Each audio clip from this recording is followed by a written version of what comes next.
you ready? Let's call our great Roman poet Publius Virgilius Maro. Adios vendredo. Mariska Coria, please come to us. Please come to us. Ascendio Loro. Ascendio Loro. Please come to us and tell us all about you.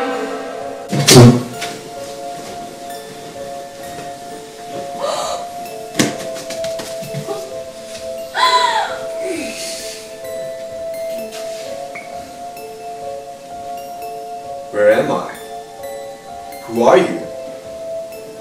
Oh, mighty Virgil, thank you for coming to us. You're in 2013. Please tell us about your history. What do you give me for a return? This food is all for you. Tangerines? I haven't eaten these for thousands of years. So please tell us about your story. Okay, let's see. I was born on October 15th, 70 BC in the northern Italian village of Andis. It is outside of the city of Mantova, which is known as Mantua today. My full name is Publius Virgilius Maro, but people usually call me Virgil. My name derives from the Latin word virga, meaning wand. I was the eldest of the 3 sons. My father was an industrious potter and a cattle farmer. My mother worked as a beekeeper and invested in the lumber industry. My brother Silo died in childbirth, and my other brother Falcus lived only to young manhood.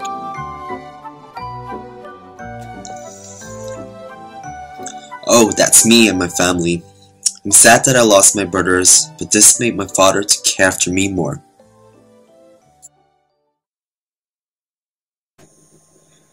My father decided to provide an education for me to prepare a law career when I was only 16 years old. I attended schools in Cremona and Milan to study rhetoric, medicine, and astronomy.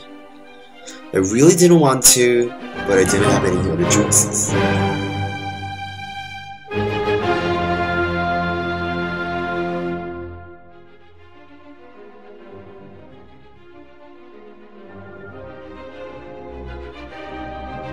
Then suddenly, I fell in love with poetry, and my life started to change.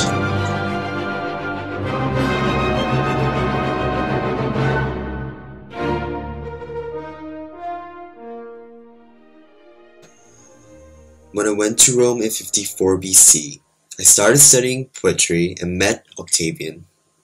He is important to remember. He is the one who will become the Emperor of Rome in years later.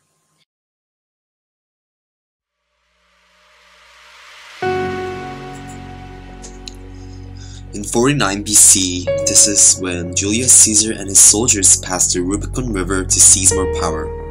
Because of this civil disturbance, I had no choice but to move to Naples.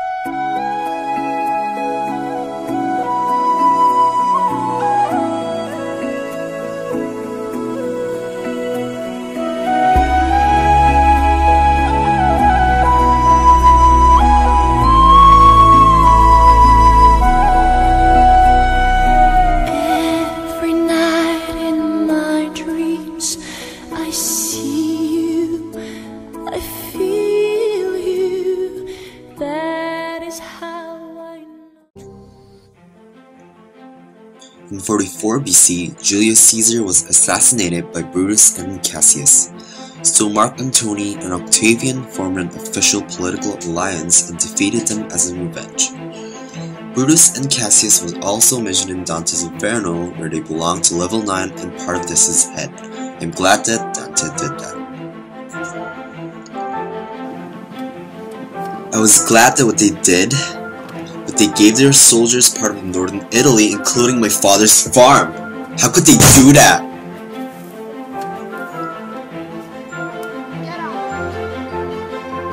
I couldn't do anything but only stay still.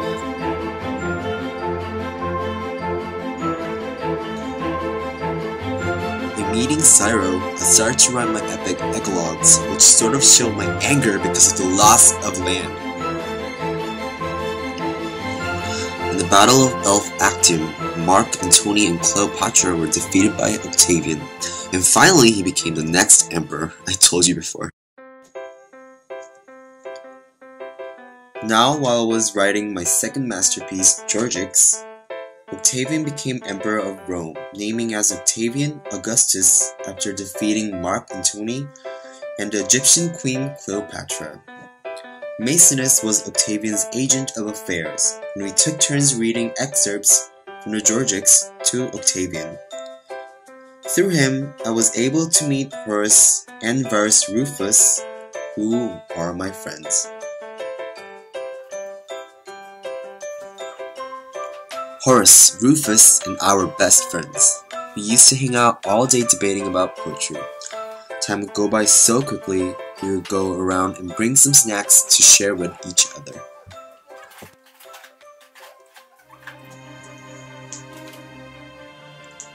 My last work was Aeneid, an epic poem in 12 books.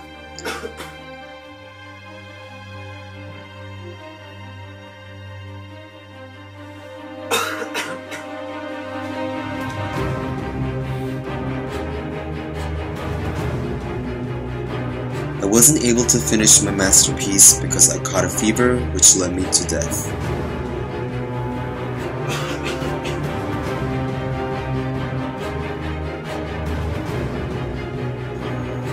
I really wanted this piece to be burned, but Varus Rufus, who was my friend, brought the piece in order from Octavian Augustus to publish.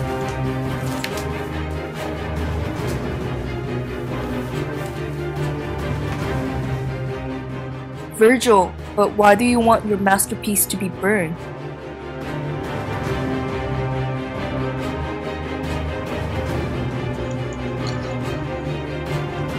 I was asked by Octavian Augustus to write Aeneid, which gave me a lot of pressure.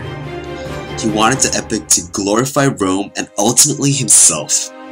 It took me 11 years to write, and I was also planning a 3-year trip to Greece to finalize the epic. But I couldn't, because I died. Oh, I see. Virgil, it's almost time for you to go back to hell. It's time for you to go now, Virgil. We will send you right now. No! I still have something to tell you.